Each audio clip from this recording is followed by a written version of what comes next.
Hey everyone, I'm Michael Anthony Giudicissi, and welcome to Author in a Book, where authors read you a chapter of their book, tell you a little bit about writing it. And today, I'm going to read you a chapter of my very first novel, Back to Billy, about a time-traveling modern-day man who winds up back in the time of the Lincoln County War, befriends Billy the Kid, falls in love, kills a man, etc., etc. And this serves as the first book of the trilogy, and the trilogy now has 6 books total in it. I'll tell you more about that later. Today, we're going to read chapter 14. And chapter 14 is when Martin Teebs, our main character, first makes his way to Lincoln, New Mexico. He's from New Jersey. I know that any of you that have ever been to Lincoln after reading the books and seeing the movies and watching the documentaries, that moment when you arrive there and you pull around and you see the house up on the right side, the Murphy Dolan and the Tunstall store, it's kind of magical. And that's what Martin is about to experience. So let's go. The bland green road sign simply said Lincoln on it. As Martin craned his neck toward the driver's side of the car, attempting to see anything except rocks, shrubs, and desert around the rock escarpment. As they approached the town, they were met by a small scattering of buildings, and then, almost as if the gates of heaven had been opened, Martin was face to face with the house, the old Murphy Dolan store, that had served as the kid's jail, and from where he shot his way out to infamy, killing both of his guards just months before being shot and killed himself by Pat Garrett in Fort Sumner. Martin's voice rose an octave or two at the sight. Oh my God, there it is, Lil. The courthouse, the Murphy Dolan store, right there. Right there is where the kid killed that bully Ollinger with Ollinger's own shotgun. With a few scattered tourists walking along the edge of the roadway, Lily acknowledged his find with an audible but continued to focus on the road. Martin's head was on a swivel as they drove by the Tunstall store, Wortley Hotel, and the famous Torion. All sites Martin had seen 100, no, 1,000 times online, but now was in the very presence of.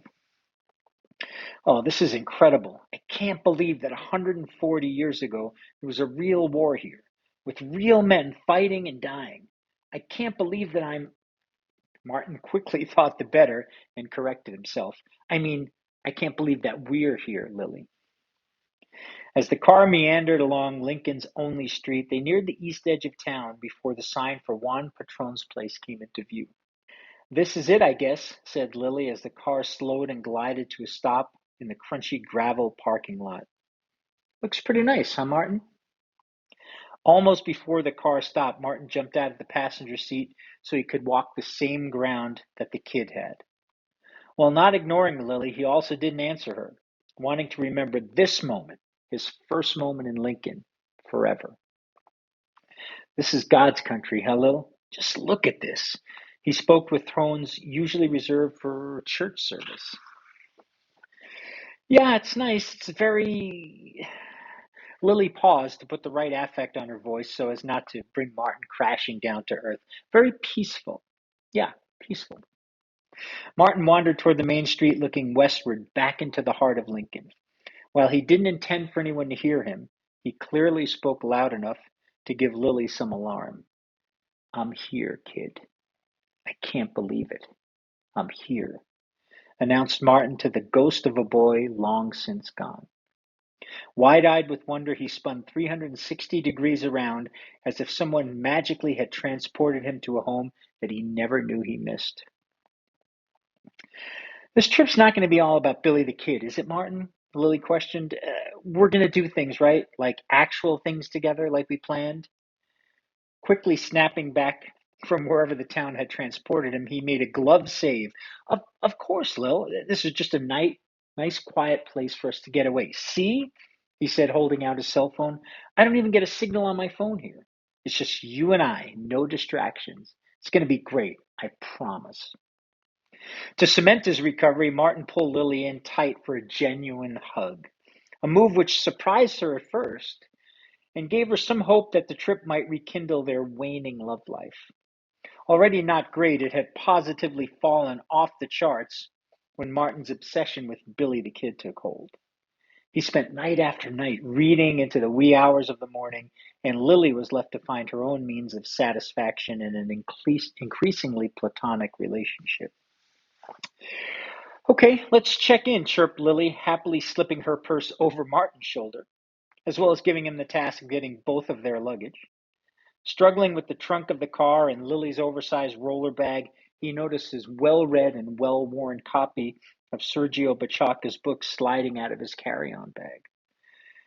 Wouldn't want you to go missing, Martin said affectionately to the book that he regarded as the singular, authoritative biography of the kid. He gently slipped the book back into his bag and joined Lily on the porch. So Martin's made it to Lincoln. Finally, and for the first time, he's wide-eyed with wonder and amazed, probably like many of you were, definitely like I was the first time I ever visited Lincoln in 1992, just like Martin Teebs from New Jersey. And just like Martin Teebs, who won 2 tickets to go anywhere he wanted to go in the country at a contest at work, that's exactly what happened to me in 1992, and that's how I wound up going to Lincoln as well. The book was great fun to write. It kept this story in my head for 25 years. And once I started on it, I couldn't finish it. It was too much to be contained in one book, and it spilled over to 2 and 3, 4, 5, and then finally 6. Book 6 is not released yet. It is complete, and it is absolutely positively the end of the trilogy, a 6-book trilogy. So thanks for joining me. If you'd like to read Back to Billy, you can pick it up on my website, mankindpro.com. Just look along the bottom of the screen for that. Also, I'll put the link in the description. Please like, share, and subscribe to my channel, as I'll be bringing you more author and book episodes. And next time, we're going to take a trip back to 1877, book 2 in the trilogy, which actually serves as a prequel, kind of, to Back to Billy. This one takes place later in Martin's life, but earlier in Billy's.